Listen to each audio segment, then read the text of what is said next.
Assalamualaikum viewers, welcome to the Creative Institute e-learning platform. This is me Atif Ali.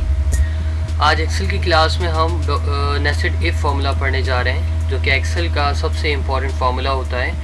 और इस फार्मूले के थ्रू हम बहुत सारा काम एक्सेल पे करते हैं, और इसके थ्रू हम एक्सेल यूँ समझ लें कि एक्सेल को रन ही नहीं कर सकते, और एक्सेल के ऊपर हम आगे जाके एडवांस लेवल पे काम ही नहीं कर सकते।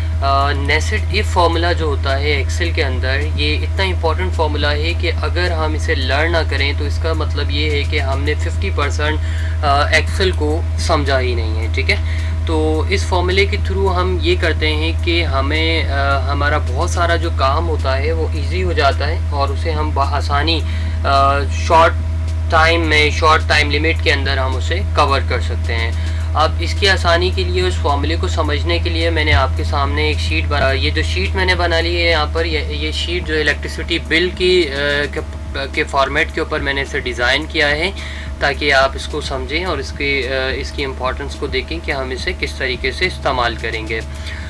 बेसिकली मैं आपको बता दूं कि जो नेस्टेड इफ फार्मूला एक्सेल में या कहीं भी प्रोग्रामिंग लैंग्वेजेस के अंदर यूज़ किया जाता है, ये बेसिकली कंडीशनल फार्मूला कहलाता है। कंडीशन का मतलब होता है कि अगर एक कंडीशन काम ना करे तो दूसरी कंडीशन, और दूसरी कंडीशन काम ना करे तो तीसरी कंडीशन, और इसी तरीके से मल्टीपल कंडीशंस दी जाती हैं आपको कि अगर एक कंडीशन वर्क ना करे तो दूसरी कंडीशन पे काम किया जाए, और दूसरी कंडीशन काम ना करे तो तीसरी कंडीशन पे काम किया जाए। और मल्टीपल कंडीशंस को जब हम एक जगह इकट्ठा कर लगा देते हैं, और उसको लगाने के बाद हम उसे ड्रैग कर देते हैं, और ड्रैग करने से क्या होता है कि तमाम की तमाम चीज़ों का हमें रिकॉर्ड बआसानी बहुत कम टाइम में मिल जाता है। ठीक है, अब मैंने यहाँ पर एक इलेक्ट्रिसिटी बिल बना लिया है आपके लिए, और इसके अंदर कुछ मैंने लोकेशंस डाल दी हैं, जैसे घारो, नवाबशाह, कराची, झट्टा, सजावल वगैरह के नाम मौजूद हैं यहाँ पे।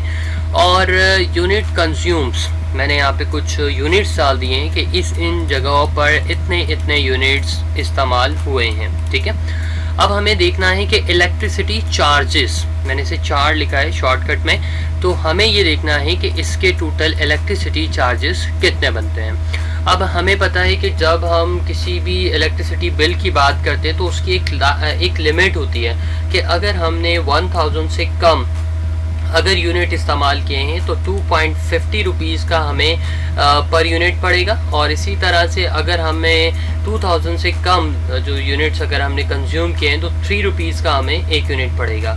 इसका मतलब ये हुआ कि अगर 1000 मीन्स कि ज़ीरो से लेकर अगर हमने 999 तक के अगर हमने यूनिट्स को कंज्यूम किया है तो हमें 2.50 जो है पर यूनिट चार्ज होगा। और अगर हमने 2000 से लेकर और फॉर एग्ज़ाम्पल 1000 तक की अगर हमने लिमिट के अंदर यूनिट्स को कंज्यूम किया है तो हमें 3 रुपीज़ पर यूनिट यहाँ पर मिलेगा।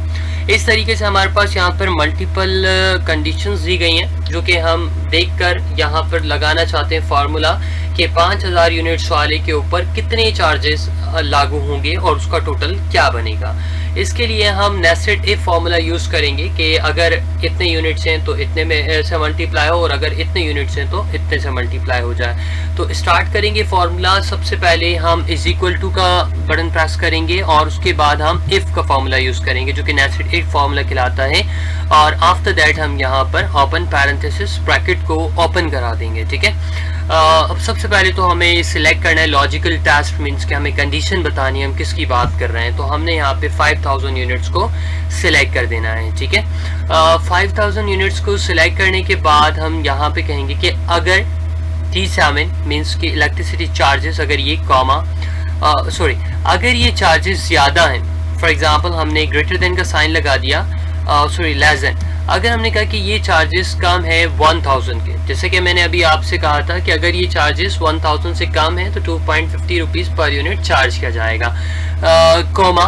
तो हमने कहा कि अगर ये चार्जेस 1000 से कम है तो इन चार्जेस को मल्टीप्लाई कर दिया जाए, फॉर एग्जांपल 2.50 के साथ में। ठीक है, तो हमने कहा 2.50 से इसे मल्टीप्लाई कर दिया जाए, कॉमा।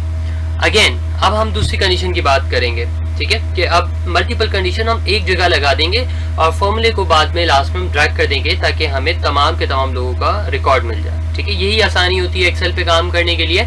और इसके बाद हम अगेन फार्मूला यूज़ करेंगे इफ़ अगर अगेन हमने यूटिलाइज करना है फॉर्मूले को। हमने कहा कि अगर अगेन D7 जो हमारे यूनिट्स हैं उनको हमने सिलेक्ट किया और कहा कि अगर ये यूनिट्स कम है फॉर एग्जांपल 2000 के कॉमा, तो अगेन हम D7 की बात करेंगे कि इलेक्ट्रिसिटी चार्जेस को मल्टीप्लाई कर दिया जाए 3 रुपीज़ से, ठीक है, कॉमा। अगेन हम नेस्टेड इफ फार्मूला यूटिलाइज करेंगे, मल्टीपल कंडीशंस हमें गिवन है और कहेंगे कि अगर D7 अगेन हमने सिलेक्ट किया कि ये अगर वैल्यू कम है 2000 के बाद हमारे पास जो कंडीशन गिवन है वो 5000 है और 3.50 इसके ऊपर चार्जेस है। तो हमने कहा कि अगर ये 5000 से कम है कॉमा, तो अगेन हमने कहा कि D7 जो हमारे चार्जेस हैं इन्हें मल्टीप्लाई कर दिया जाए आई थिंक 3.50 के साथ में और 3.50 आप यहाँ पे एंटर कर देंगे कॉमा। इफ़ अगेन हमने कहा कि और अगर यही वैल्यू अगेन हम सिलेक्ट करेंगे अपना जो फर्स्ट वाली वैल्यू D7 है उसे ये कम है, अब 5000 के बाद हमारे पास 7500 की कंडीशन दी गई है 7500 से कॉमा, और D7 को मल्टीप्लाई कर दिया जाए और इसके बाद कितने से 5 रुपीज़ से, ठीक है, 5 कॉमा। अगेन इफ और अगर bracket will be open select again the same charges, अगर ये चार्जेस कम हैं 10,000 से, हमारे पास गिवन है 10,000 कंडीशन, सो हमने कहा कि अगर ये 10,000 से कम है और कॉमा, तो इस वैल्यू को जो है आप मल्टीप्लाई कर देंगे, जो हमारे पास लास्ट में गिवन है वो है 6 रुपीज़, तो हमने कह दिया कि 6 रुपीज़ के साथ में आपने इसे मल्टीप्लाई कर देना है, ठीक है। तो ये हमने 1 2 3 4 5 टाइम्स हमने इस वैल्यू को इंसर्ट करवाया, इस फॉर्मूले को हमने लगाया। अब ये जो फार्मूला है ये हमारी हेल्प करेगा कि ये चेक करेगा इसको कि यार इसके जो चार्जेस हैं वो कितने, अगर इसके चार्जेस अकॉर्डिंग टू द फॉर्मूले होंगे जितने भी होंगे तो उसका आंसर निकाल के हमें दे देगा और हम इसे ड्राइव करेंगे सिंपल। हमारा जो हम चेक कर करके अगर हम मैनुअली काम करते तो हमारे 15 मिनट 20 मिनट आधा घंटा 2 घंटे 4 घंटे लग सकते थे, अब हम सिंपल 5 मिनट में फॉर्मूला लगाएंगे और उसके बाद ड्राइव कर देंगे तो हमें सबका आंसर मिल जाएगा, ठीक है। तो अब ये करना है हमें कि लास्ट वाली कंडीशन पे बात करनी है। देखिए 1000 से 0 तक हो गया, 2000 से 1000 हो गया, 5000 से 2000 हो गया, 7500 से 5000 हो गया, 10000 से लेके 7500 तक हो गया। अब कौन रह गया, जो 10000 से ज़्यादा वाले लोग हैं। तो उसके लिए हमने क्या कहा कि लास्ट में कॉमा लगा दिया हमने, value if false, true values हमने सब बता दी कि इसके दरमियान में अगर वैल्यूज़ होंगे तो क्या होगा, और लास्ट में हम कह रहे हैं कि अगर फॉल्स मीन्स कि अगर इनमें से कोई कंडीशन नहीं है, तो इसका मतलब है कि अगर 10,000 से ज़्यादा वाले लोग हैं तो उन पर कितने चार्जेस लगाए जाएंगे। तो हमने कॉमा लगाने के बाद लास्ट में आना है और अगेन सिलेक्ट करनी है D7 वैल्यू। अब की बार हम यहाँ पर इफ़ नहीं लिखेंगे क्योंकि अब हमारा फार्मूला कंप्लीट होने जा रहा है, हम इसे बंद करने जा रहे हैं, तो इसलिए अब हम लास्ट में इफ़ नहीं लिखेंगे, डायरेक्ट सिलेक्ट करेंगे यूनिट्स को और इसको हम मल्टीप्लाई करवा देंगे जो हमने क्राइटेरिया बताया है कि 7.50 से। इसका मतलब ये है कि अगर 10,000 से 20,000 50,000 1 लाख 2 लाख जितने भी लोग हैं उसका जितना भी बिल होगा उससे 7.50 ही से मल्टीप्लाई होगा, ठीक है। अब जितनी बार ब्रैकेट आपने ओपन की थी उतनी बार ब्रैकेट्स आपने क्लोज करनी है, 1 2 3 4 5 6, ठीक है। ब्रैकेट्स को क्लोज कर दिया है मैंने, यहाँ पे फॉर्मूला कंप्लीट हो गया है आपके सामने। अब मैं प्रेस कर दूंगा यहाँ पे इंटर का बटन प्लीज़, और ये सिंपल फार्मूला है, बहुत ही ज़्यादा यूज़ होता है जब हम किसी भी जगह किसी भी इंस्टीट्यूट या किसी भी ऑर्गेनाइजेशन में जॉब करेंगे तो वहाँ पर हमें कोई भी शीट दी जा सकती है कि इसके ऊपर आप सर्च आउट करके दें कि कितना कमीशन या कितना आपको चार्जेस ऐड करने हैं। तो इस तरीके से आप सर्च करेंगे और आफ्टर दैट आप इसे ड्रैग कर देंगे तो आपके पास ओवरऑल तमाम का आंसर निकल कर आ जाएगा। WHT मैंने लिख दिया है यहाँ पे विद होल्डिंग टैक्स के लिए, ठीक है। विद होल्डिंग टैक्स क्या होता है कि जो कि चार्जेस हमसे चार्ज किए जाते हैं फॉर GST और अदर पर्पसेस, तो हमें उसका भी क्राइटेरिया यहाँ पर गिवन है कि अगर 20,000 से ज़्यादा का बिल है तो उसके ऊपर 2.5% जो है वो टैक्स लगेगा, और अगर इससे कम के बिल्स हैं तो उसके ऊपर कोई भी चार्जेस लागू नहीं होंगे। तो लेट्स सी कि हम इसे कैसे फाइंड आउट करेंगे। तो हमने is equal to if formula utilise करना है, फॉर्मूला इफ हमने लगा दिया और हमने कहा कि अगर E7 मीन्स कि अगर इलेक्ट्रिसिटी चार्जेस जो हैं फॉर एग्जांपल ये ज़्यादा हैं या बराबर हैं, greater than is equal to 20,000,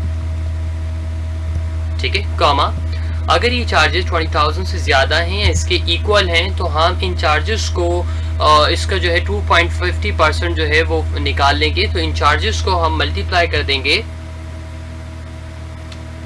2.50 के साथ में, ठीक है, 2.5 कर लें, 2.50 कर लें, इसके साथ में हम इसे मल्टीप्लाई कर देंगे और परसेंट मालूम करना है तो परसेंट का साइन आप यहाँ पर लगा देंगे और कॉमा। और फॉल्स कंडीशन का मतलब है कि अगर ऐसा ना हो, अगर 20,000 से ज़्यादा के बिल्स ना हो तो फॉल्स होता है, तो फिर क्या होगा, तो देन हमने क्या लिखते हैं यहाँ पे 0, तो फिर 0 लिखा हुआ आएगा आपके पास, ठीक है, bracket will be close, enter press कर दिया, 625 रुपीज़ हमारे पास यहाँ पे हमारा विद होल्डिंग टैक्स आ जाएगा। इसे आप सिंपल पकड़ेंगे, ड्रैग कर देंगे तो आपके सामने ओवरऑल तमाम लोगों का आंसर फाइंड आउट होकर आ जाएगा, ठीक है।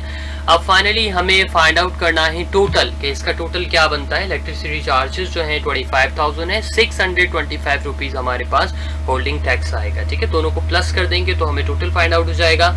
Is equals to sum, bracket will be open and select both values, दोनों वैल्यूज को सिलेक्ट करेंगे, bracket will be close, enter press कर देंगे, 25,625 रुपीज़ हमारे पास टोटल आ जाएगा, ठीक है। एंड देन हम इसे सिलेक्ट करेंगे, ट्रैक कर देंगे तो आपके पास ओवरऑल तमाम लोगों का रिकॉर्ड फाइंड आउट कर आ जाएगा। इंशाल्लाह we will meet in the next chapter. अल्लाह हाफिज़।